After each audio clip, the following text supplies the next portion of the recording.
Dito sa Barangay Lerma, sa lungsod ng Naga, dito pa rin ay maraming mga basura ang kumakalat at maraming mga gamit ang inanod ng tubig baha at maraming nakasampay na mga damit. Ang mga damit ay galing sa tubig baha. Ang iba naman ay pinupulot nila ito para labahan huli at para masuot po nila. Isa sa ating napuntahan ang isang bahay na lubog sa baha ng nakaraang bagyong Christine. Isa sa mabibigyan po natin ng damit para po sa kanila. Ito po ay galing sa may mabusilak na puso, galing sa isang kasambahay na nag-volunteer at nag-donate sa atin ng mga damit na pinaglumaan ng kanyang amo. Pakinggan natin ang kwento ni Nanay Loy kung ano ang kanilang mapait na karanasan nito lamang nagdaang bagyong Christine. Kung paano nila ito nalampasan ang mga pagsubok na dumarating na di inaasahan. Magandang araw po mga kalingap, mga kasagap. So andito tayo sa Barangay Lerma at isa po sa na interview nung nasa Coliseum pa sila, yung evacuation center. So nananawagan sila ng damit at buti na lang meron sa atin nag-donor ng damit galing po sa isang kasambahay. Maraming salamat ate sa napakabuti niyo po kahit mahirap po ang inyong kalagayan at buhay at naisipan niyo pa rin na maglikom ng mga damit at sana'y marami pang mga katulad ninyo. So isa po si pong napili natin na puntahan at mabigyan po ng damit. So yan, kumusta ka mo diyan? Sa ngayon po, okay naman. Nagpipili po ng mga yung mga natirang damit, pinipili yung pwede pa. Tapos ang hirap po maka-adjust sa ganitong klaseng sitwasyon. Lalo na po yung bahay namin, bubong na lang talaga po yung natira. Kaya wala po talagang natira sa mga gamit namin. Kaya yung nagbigay po ng damit, maraming salamat po sa inyo. Sa buong kung sino man po yung nakaisip niya na magbigay sa amin. Maraming salamat po sa iyo. Punta natin ng loob at tignan natin yung sitwasyon dito sa loob. Pwede magdagos? Sige po, sige po.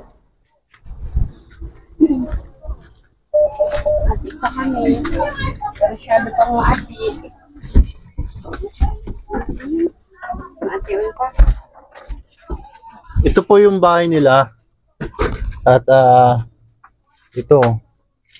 At pinasok po itong tubig baha hanggang dito Hanggang bubong. Hanggang bubong. So ibig sabihin lampas tao. Lampas pa sa akin, 2 tao. So yan. Yan po yung mga damit na pinulot niya po, nilalabhan at baka sakaling na pwede pang magamit. Kunti na lang po natira ng mga gamit. At yan. Ayan po yung mga Hanggang sa taas. Hanggang sa taas. So, yan po. Ubus yung mga lanog. Talagang po, nawasak po talaga ng tubig baha. So, mababa lang pala yung bahay ninyo, Ayan. So, yung ganito, meron na naman nagbabala na naman po yung pag-asa na possible na tatama na naman tayo ngayong Lunes. So, anong naramdaman mo niyan, ang nabalita noon? Sa ngayon, nakakaramdam ako ng takot kasi unang-una, first time kong naranasan yung ganun, kalaking baha na hindi ko akalain na hanggang pati bubong aabutin, kaya hindi po nakapaghanda. Kaya ngayon, pinagsisikapan ko na makapaghanda para kahit paano yung mga gamit na pwede pang gamitin, maisalba pa. Yun. So ngayon dahil babala na to sa atin, kailangan natin maghanda na sa sunod, maging aware na tayo kasi yung dinanasan natin is hindi basta-basta.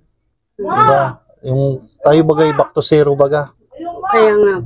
Back to zero kami dito. Talagang totally wash out po talaga kami dito at hindi po namin alam kung saan po kami magsisimula.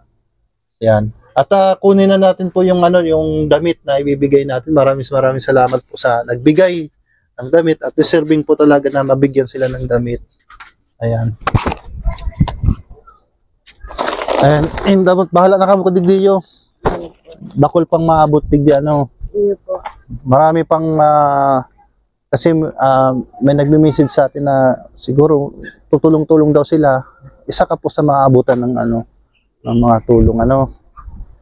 Ayan, basta ano lang tayo, laban lang tayo mga Bicolano kahit pa na meron na naman na darating na sakuna na hindi na naman natin gugustuhin. Wala man nang ginusto dito sa ano na to. Sa ano, isa po tong kalikasan ito ba. Ayan. Ayan, ano pong gusto mong sabihin sa ano? Donate ito. Sige po, sa nag-donate po ng mga damit na to, maraming salamat po. Kahit po hindi kita kaano-ano, nakapagbigay ka po ng panahon para mabigyan kami. Maraming salamat sa iyo. Kahit na hindi nyo kami nakikita, nagbigay pa rin kayo ng effort para mabigyan kami ng ganito. Maraming salamat po sa iyo. Ayan mo po ano, pabalikan pa rin kita ano. At hindi lang po itong una nating pagpunta rito at bibisitahin po natin yung mga iba pong mga katulad niya na talagang totally dapang-dapa at hindi alam po ang gagawin kasi talagang wala pong ginusto po sa nangyari, talagang totally zero po talaga. Na sana naman ay wag na po nang maulit po itong ganitong disaster. At sa mga taga Cagayan, magpakatatag kayo na so ngayon dadaanan uli kami ng possible na dadaan po sa amin yung bagyong panibago na Sinika. Sana po ay humina na at hindi na po paminsala pa ng iba. So yan, magpakatatag lang tayo ano. Yan. Ayan po mga kalingap, mga kasagap, at napakinggan po natin ng hinaing ni isa ito, Ate Loy, na talagang wash out naman talaga, totally ano po, talagang wala.